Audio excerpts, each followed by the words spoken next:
Oh, Paul's ego. You done did it now, boy.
Hoo-ha.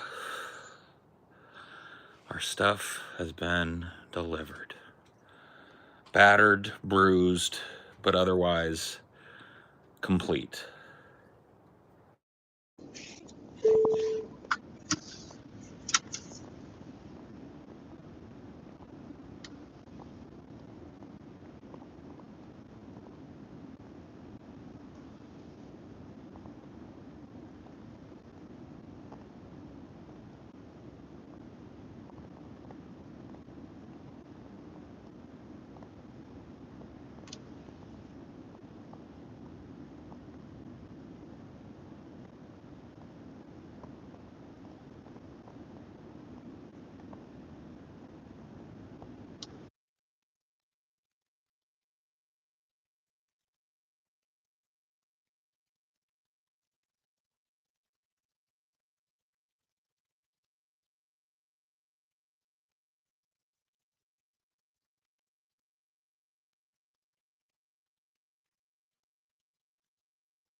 And the winner is whoever told me I was connected to a Bluetooth.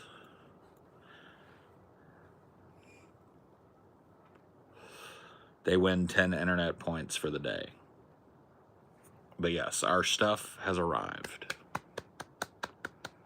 Battered, bruised, but intact otherwise. Fully or partially at the very least. It's here, okay? It's here. The stuff is here.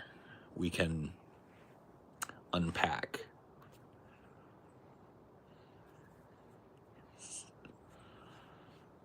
Ugh.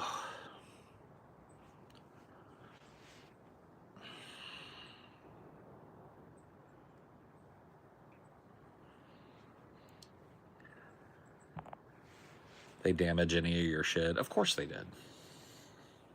But you know what? Charge it to the game is what my fucking... That's what my homies would say. Charge it to the game, Paul. And you know what? That's what we're gonna do. Nothing of consequence that I can tell so far was broken. The TV actually survived, which is better than my last move. I lost a TV in the last move. That was all on me, though. That was me that did it. I lost the fucking goddamn TV, okay? It was me. Hurt your elbow? My elbow has been fucked, bro. I did something to it about a week before we left California.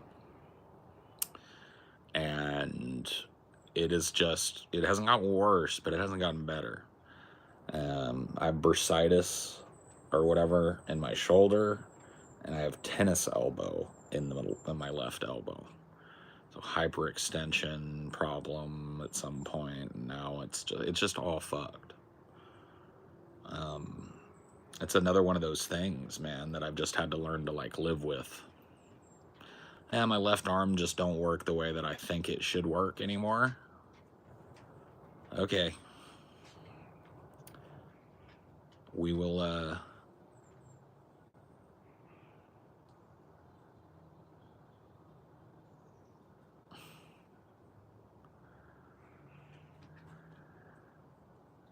You forgot obesity? Oh yeah, obesity too. Yeah. That plus, yeah.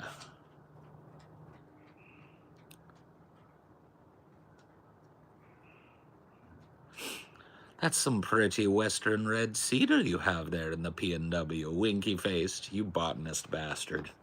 You don't know.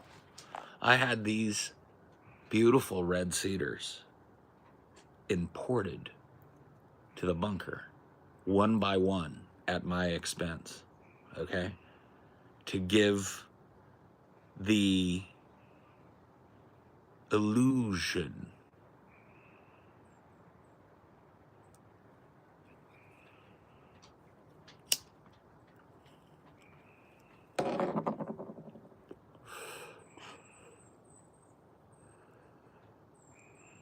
you are so beautiful to me. Can't you see?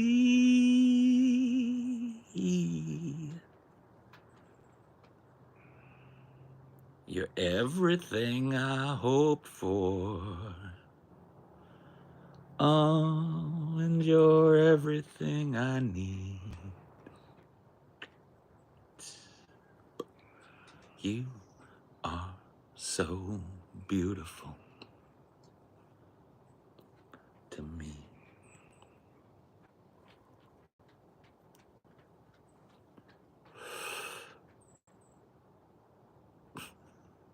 Man, there's a lot of fucking 12-year-olds up in this piece today. You guys didn't read the sign on the front that said 18 plus? Come on. A lot of bots floating around, a lot of fucking 12-year-olds. Yes, this is weed. No, I'm not going to talk about it. Let me take a hit, hippie. All right. Get in there. Get in there. Come on. Get in it. Get it. Did you get some? Okay.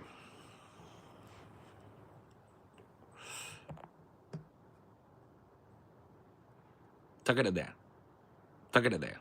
Give it the tuck. I need to start mewing. How do you mew? Is that where you just put your tongue on the top of your mouth?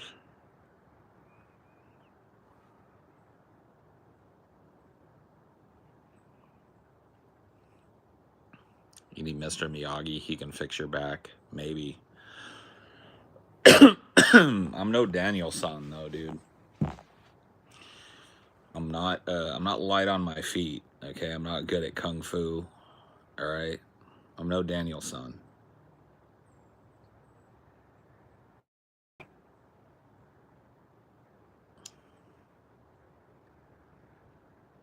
What do you think of Indians?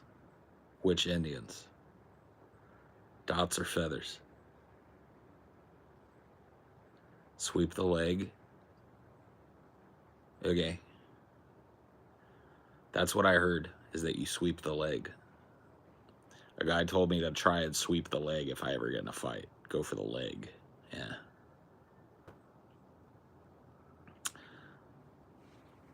Oh.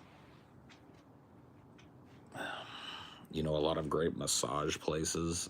Yeah, I bet you do. I bet you do, you dirty birdie. Bro, do some push-ups. No. Eat a fat dick. Were you alive for Jimmy's term? I was technically alive, but I was a newborn. So I was born in April of 1980. April Fool's Day 1980 to be exact, right? And so wait. Yeah. The election was in November. The 1980 election was in November. And Jimmy Carter would have been president up through like the 12th or the 11th or whatever it is of 81. So technically alive.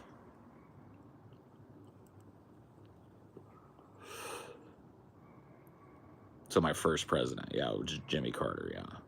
But my first real president like that. Was Reagan. Did 8 years of Reagan. The first 8 years of my life under Ronnie Reagan, bro. Okay, so I'm a Reagan kid.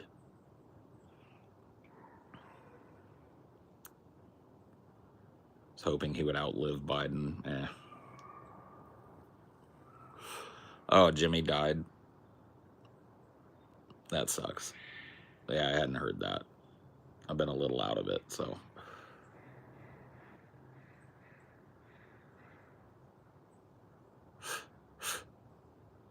Yeah, just today. That's a shame. But yeah. Yeah, pretty sad presidency, to be honest with you. Pretty woe-begotten presidency there on Jimmy. Remember when Bone Thugs was on the Batman and Robin soundtrack? You know what else was on the Batman and Robin soundtrack, homie? I've been kissed by a rose on the grave. I've been kissed by a rose. There is so much a man can tell you, so much you can say. You remain my... Oh, that was Batman Forever? My bad, bro. My bad. I got it mixed up.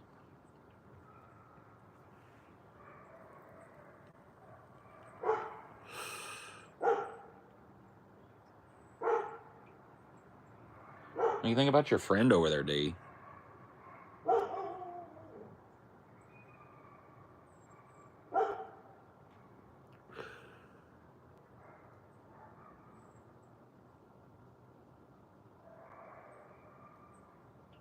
Carter was a major opponent of universal health care. Yeah. He also kind of like pretty horribly mishandled the Iran hostage crisis. I mean, I don't know if you guys have ever read about or seen a documentary about that, but the term monkey fucking a coconut comes to mind. That was pretty much universally poorly handled. And it was all on Carter's plate.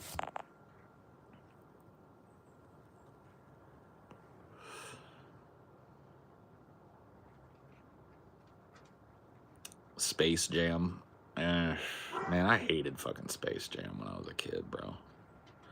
What year did Space Jam come out? I'm going to tell you how old I was. I'm going to guess 1992. I'd have been 12. And I fucking hated Space Jam. I wanted to punch Space Jam right in its dumbass fucking face. It sucks. 96? 16. Maybe that's why.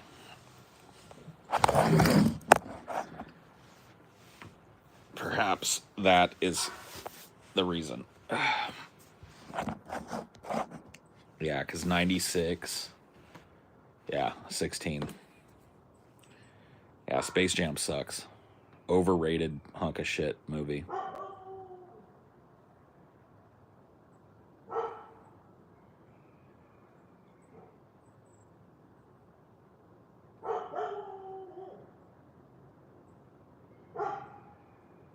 Hey, Paul, in chapter 4 of Johnny Got His Gun, after I got curious. Yeah, dude. No. Keep reading, bro. It's fucking insane. That's a crazy book. All the live actions, Looney Tunes stuff from that era was trash.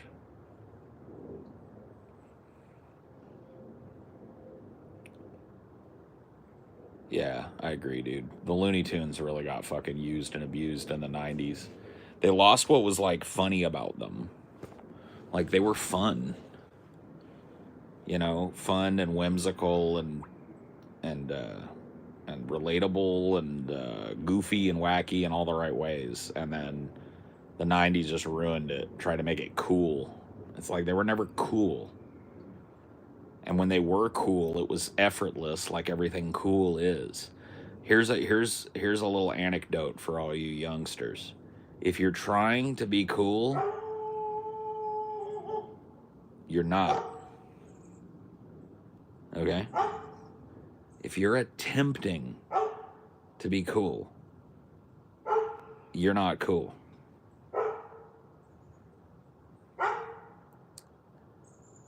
Don't hate on the 90s. No, there was some good stuff in the 90s, but the 90s is really when the whack-ass media infotainment environment really started. It's when you started getting like Fox News and news stopped being like unbiased and started being like heavily opinion-based. I mean, the genesis of it wasn't really there. But it's really when you started to see the piss poor fucking state of things when it comes to the media. It's when movies started to get lazy and shitty beyond the lazy shittiness of the 70s and 80s, which was pretty legendary.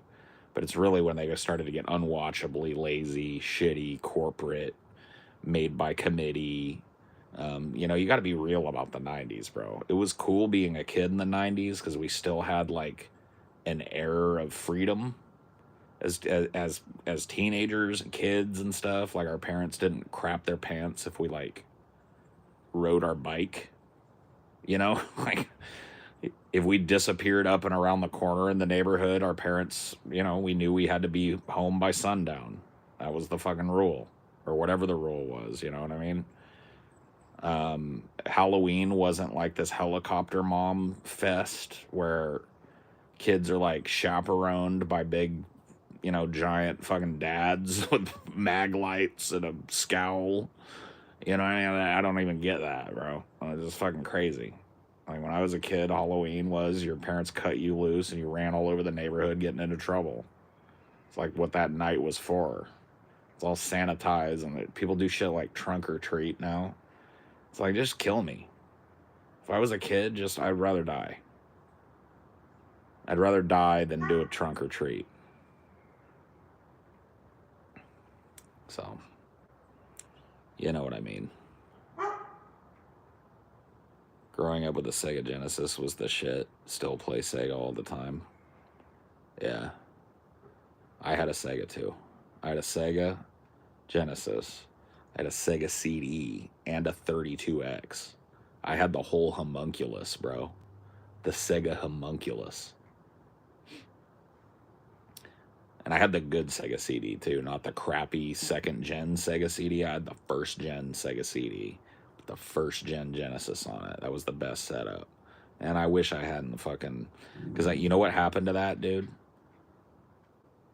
When I stopped playing with it, it got put in a box in the garage. Let me see if you guys can guess. Knowing the era I grew up in, right? So maybe it's set in a box in my mom's attic or in the corner of her garage for maybe 10 years. What do you think happened to it? The whole rig. Yup. Sold at a garage sale, knowing my mom, for $5. So somebody came up.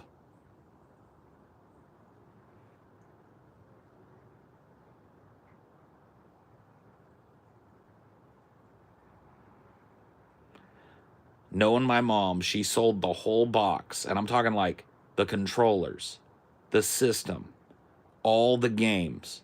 Y'all can take that for $15. And then the person was like, 10. My mom was like, sold. That's how that dude. And when I was a kid, when you're a kid, like that's the one thing. People will ask you sometimes, like, if you could go back in time and give yourself one like stupid piece of advice, what would you do? What would you tell yourself? And my answer is everything that you have right now is collectible as fuck. And you need to wrap it up in bubble wrap and put it away. And the next Christmas that comes, leave everything in the package and put it away. Do not play with your toys. Okay? Do not. Oh, yeah. And when you hear the term Bitcoin for the first time, buy like 100 of them and then just hodl. Thank me later.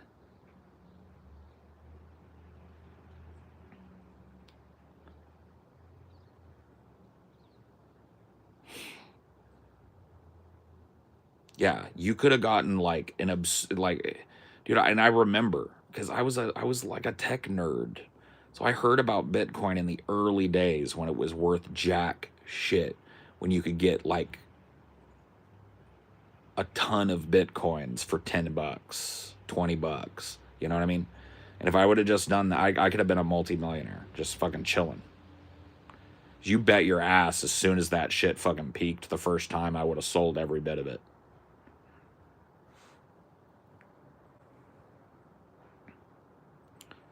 You lost out. I mean, dude, the other time that I feel like I lost out on the ability to be rich was when Google had its IPO.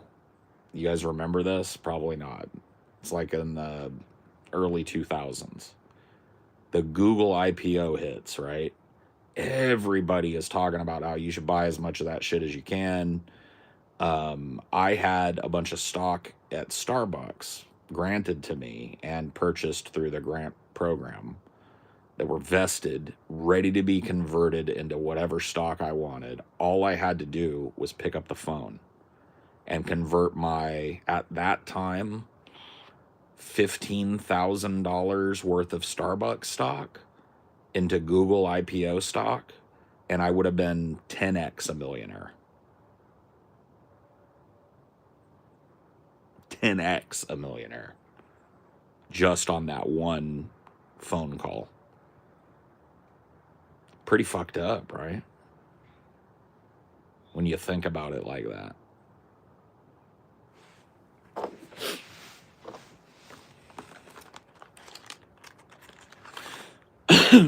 Hindsight 2020. Yeah.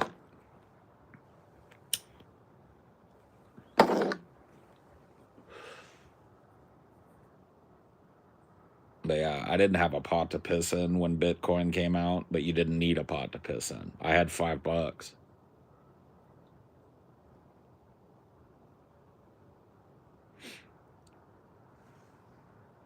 Invested into Chat GPT. Oh yeah. Like, I'm just not like I've maybe to my detriment, I've really just stayed away from the stock market. Really, the only involvement that I have had in my life with the stock market was the aforementioned Starbucks stock grant, which even if I'd have just held on to that, I'd be pretty fucking wealthy. Come to find out, because that stock has split and like I think 4 times since I sold. Garbage.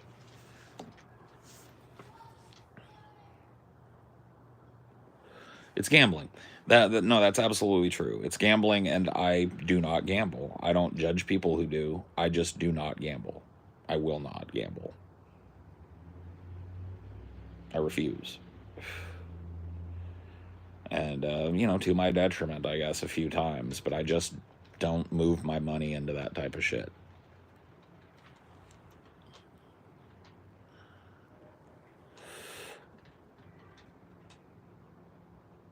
Dude, I want to get this union job so bad. Money makes babies so easy if you can just keep some of it back. Yeah. Well, I mean, I wouldn't rely too much on money and making babies easy. There are things that money can't, you know what I mean, provide. But yes, you're right, and I'm rooting for you, Phoebes. I really am. A union job is a legit thing to celebrate in a person's life, and you better fucking tackle it. You better know, if you do get it, you better see it for the opportunity that it is. And if you don't get it, don't get discouraged. You try again. A lot of these places are old school, Phoebes. You try out, you apply once, you don't get it. Dude, you don't let them forget your name. You're back again. You're back again. You're back again. You keep hitting it. You know what I mean? You get to know who's on the board and you talk to them about it and you fucking hit them up. You become incessant, because that's how it works in the trades.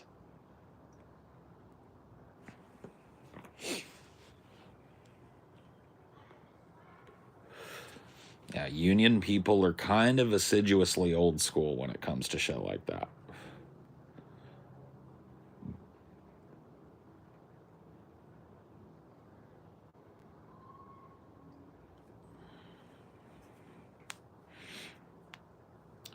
Just started at Costco, and it's insane how close to a union job it is without a union. There are a few companies that are kind of like that, right? You don't have the umbrella of protection of a union, but these companies have kind of like intercompany labor organizations, right? Yeah. Yeah, that happens. That is 100%.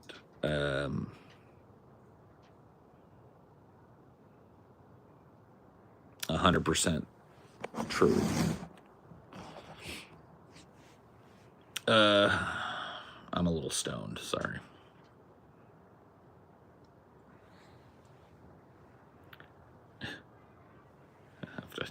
I have to tell you guys and Amelia a story.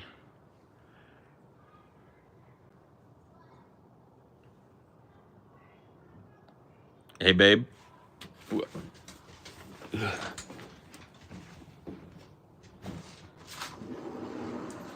honey buns. I found the rest of the beer cartridge in the trash can. You just lost your trash can lid. Oh, okay. So that's better. Yeah, that's better than what we thought. Dude, I got a story for you. Come here real quick. I wanted to tell you and the chat at the same time. So when I first set up this thing, I knocked the coffee over. Oh, yeah. About half the coffee spilled out. I swept it down through the deck, and I will clean up down there. But I'm just letting you know. How'd the lid come off? It just, when it fell, it went. Oh. It fell just right to pop the lid on it. It's a Paul's ego extravaganza over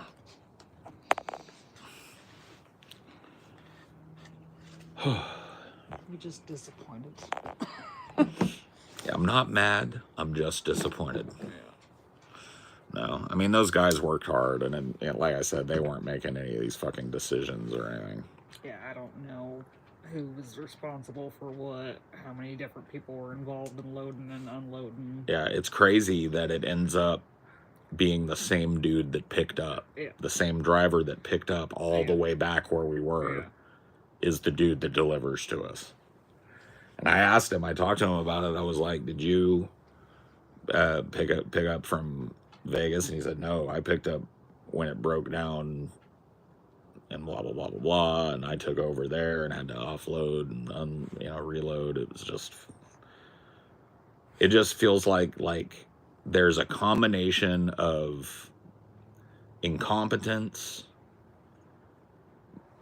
malicious malfeasance, and compartmentalization that keeps this whole thing together.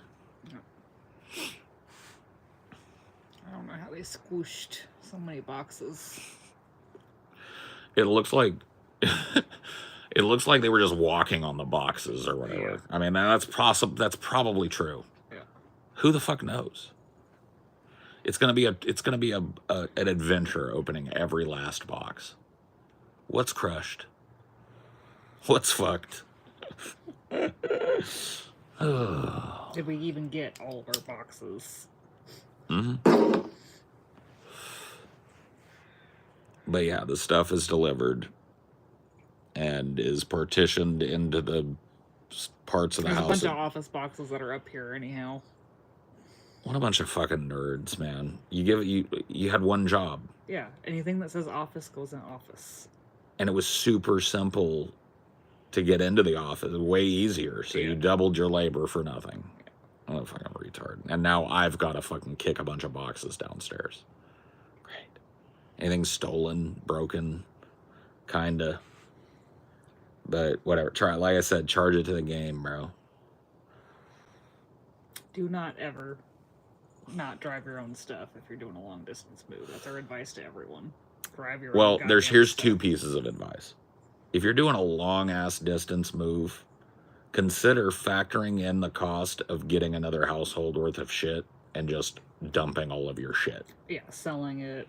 Because I will be honest with you guys, I could have repurchased every fucking thing in this household for less than it cost me to ship all that shit. So, lesson fucking learned. Yeah, consider extremely downsizing. I have a small, you got to keep in mind, I'm a frugal motherfucker and I'm a minimalist. So I have very few things in comparison to other people's households. Yeah, like it was a 3-bedroom, but 2 of those were offices. Yeah. So, just keep that in mind. I don't have shit that I don't need, and I don't have tons and tons of furniture and bulky shit. Right? So, but that's the truth of the situation is, had I just called a junk dude, had him haul away my whole fucking household. Besides sentimental shit. Besides, you know, Can't yeah, obviously. replaced. Yeah. Yeah. Loaded the sentimental shit into a little U-Haul. Yeah, the miniest U-Haul that you can get or whatever. Driven up here. Moved into the house on the first day with whatever we crammed into the fucking U-Haul. And rebought a TV. Bed. Coffee table. A little couch. Desks. 2 desks. And a partridge in a pear tree. And I would have probably, well, I'm not even going to say how much. I would have just saved some money. Let's put it that way. Hey, $99, dude. Thank you. That's very kind of you. That helps defray the cost a little bit. Yeah, you the man. No, I very much appreciate that. That's very cool of you. But if you don't feel like downsizing, drive your own shit. Yes. If you're not going to downsize, or you don't think that that's a feasible thing for you, then get a U-Haul. You can drive a fucking U-Haul, I think, up to 20 feet with a Class D license, which is your average license. Mm-hmm. So you don't need to get a special truck license to drive a pretty big-ass U-Haul. I think we had pretty much the max size U-Haul when we moved from, well, maybe one below the max size U-Haul that I can drive. And it wasn't legally. filled to the brim by any means. No, but I learned back in the day, overpay for the size of the U-Haul just in case. Yeah. Because and also, we're not professional movers, so we don't know how to pack everything. Well, it's easier to offload when you get the bigger U-Haul. Yeah. It's, you know what I mean? So it's like, yeah, you're paying a little bit more for mileage, but at the end of the day, you're gaining a lot of convenience, and you're covered if you underestimated how much shit you got. If you need people to help you load the truck, have them walk through the house so there's no miscommunication about how much shit you have. Yeah, I mean, it's just very much fucking lesson learned, because I'm out of pocket, not just that, just the fee for the move, which is huge, but also this whole week that Amelia and I have been living up here in a hotel. It's been 2 weeks. 2 weeks that we've been living out of hotels all through the holidays. We didn't have, well, I mean, very much of a Christmas at all, right? I haven't worked anywhere near as much as I normally do, so that passive kind of income that I generate from doing these, plus, you know, my other job has been limited. I was doing hotel Wi-Fi there for a few days, so I'm out of pocket on this move like nobody's fucking business. Food, because you can't cook in a little motel. Yeah, so I've been, you know, eating fucking takeout every day, so I'm out of pocket all of that. It's fucked, right? And then all the new shit we bought, holding us over until they actually got here. Yeah. Right in the pockets. Fuck.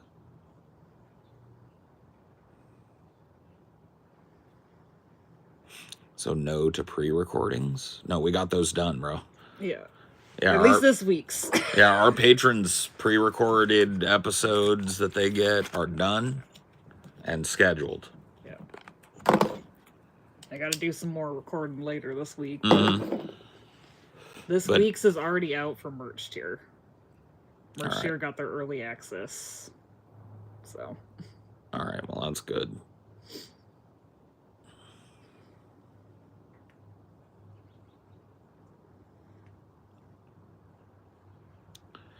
What are you eating for the boogie gauntlet? Your fast food. Dude, I'm so burnt on takeout type of fucking food, but, you know, I'll probably just do pizza or some shit. Or we could do sweets fast food. Like this. No. I don't want to fucking do that either. No. I'm done. I want to eat gruel for the next 6 weeks. No, I'm kidding.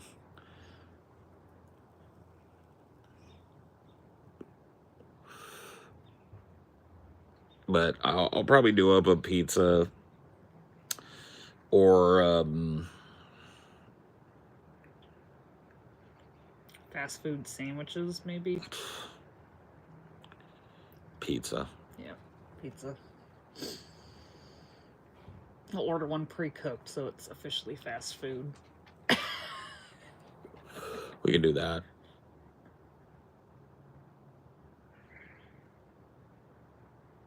Oh yeah, dude, some meat and potato stew sounds good.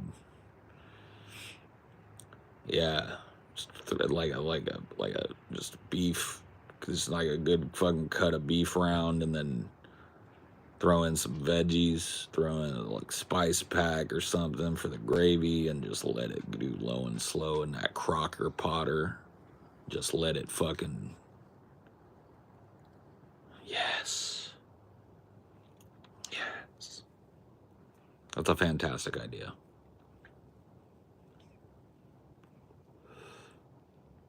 Will you stream from the beach? Blue drinks with Paul's ego. No. I probably won't be streaming much anywhere other than out back and from my office, which is the downstairs room down there. At least I have no plans to do that.